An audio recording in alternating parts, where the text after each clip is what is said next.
Bienvenidos a un nuevo video de lógica. El día de hoy es el turno de estudiar el tema de los elementos del conocimiento. Este es un tema imprescindible para poder entender cómo se origina el pensamiento en nuestra mente. Recordemos que la finalidad de la lógica es ayudarnos a obtener pensamientos correctos y verdaderos. Entonces, aunque no es un tema directamente relacionado con la lógica y con el pensamiento, es un tema relacionado a cómo surge el conocimiento, porque a partir del conocimiento, para que nosotros podamos pensar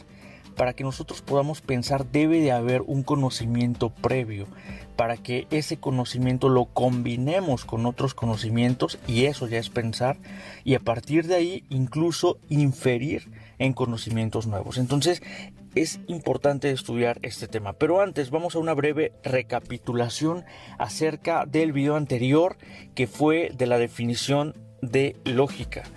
Bueno, entonces, como primer punto de la recapitulación, decimos que la lógica estudia los pensamientos. En su estudio, estos son... ¿Qué son? Habíamos dicho que la lógica tiene... su estudio se divide en dos partes, en objeto material y objeto formal de estudio. Entonces, los pensamientos son su objeto material de estudio. El segundo punto de la recapitulación, la lógica estudia las formas mentales. En su estudio, estas son, pues efectivamente, su objeto formal de estudio. El fin de la lógica es, ya lo mencionamos hace un momento, facilitar los pensamientos correctos y verdaderos. Y por último, ¿qué son los pensamientos? Los pensamientos son cualquier representación mental de un objeto. ¿Sí? Y este último punto de la recapitulación tiene que ver con lo que vamos a estudiar ahorita. Y por supuesto, la definición de lógica es: la lógica es la ciencia de los pensamientos en cuanto a sus formas mentales, para facilitar el raciocinio correcto y verdadero. Ahora sí, vamos a los elementos del conocimiento. Los elementos del conocimiento es importante mencionar que son 4. Es decir, para que haya conocimiento debe de haber la reunión de estos 4 elementos. Si falta alguno de ellos, pues ya no hay como tal conocimiento. Entonces, el primer elemento del conocimiento es el sujeto cognoscente. El sujeto cognoscente se refiere a la persona que va a conocer, ¿sí? Al ser capaz de abstraer características de objetos, ¿de acuerdo?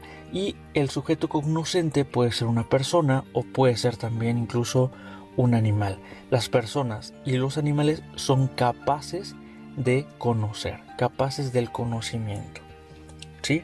Entonces, el siguiente es el objeto conocido, que es la cosa que se va a conocer, la cosa que se puede conocer. En este caso tenemos aquí en la diapositiva un balón de fútbol, ¿ok?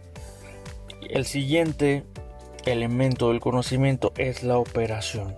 La operación es el acto de conocer, es decir, es el proceso psicológico necesario para ponerse en contacto con el objeto y lograr obtener una representación mental de dicho objeto. Entonces, cabe mencionar que la operación es un instante nada más.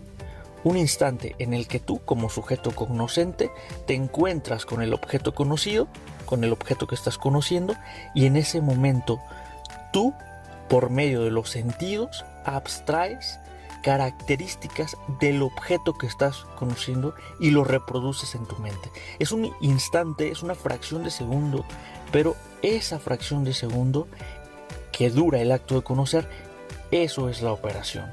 La operación hay que entenderlo como el proceso. Es el proceso instantáneo, momentáneo. También se le llama operación a que, por ejemplo, si yo te digo, oye, a ver, acuérdate en este momento de una jirafa. Bueno, ese proceso que duró un instante para que tú trajeras a tu mente la imagen de jirafa, también se le llama operación. ¿Ok? Bueno, entonces la representación, que es el siguiente punto, es el contenido intramental que corresponde a un objeto. Vale la pena mencionar que la representación es el resultado de la operación, ¿sí?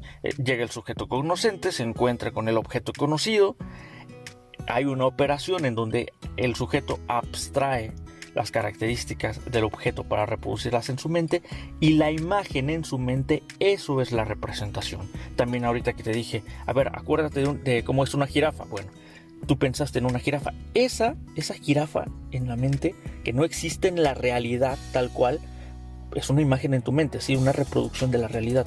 Esa reproducción de la realidad en tu mente es la representación. ¿De acuerdo? Entonces hay que tener cuidado de no confundir la operación y la representación. La operación es el proceso, la representación es la imagen ya en la mente, el resultado de ese proceso. También quiero mencionarles que hay dos tipos de representaciones, pero ya las analizaremos en el siguiente video, ¿de acuerdo?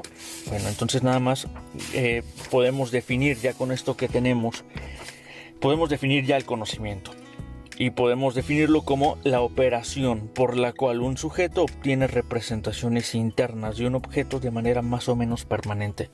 Y digo más o menos permanente porque puede suceder que las representaciones lleguen a olvidarse. Es raro, sí, pero puede suceder, ¿ok?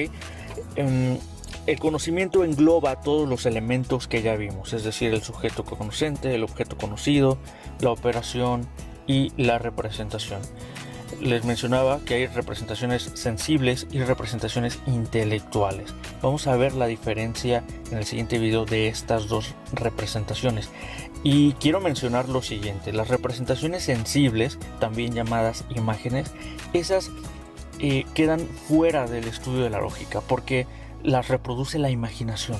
En cambio, las representaciones intelectuales, esas ya tienen que ver con el primer grado de pensamiento, que es la idea.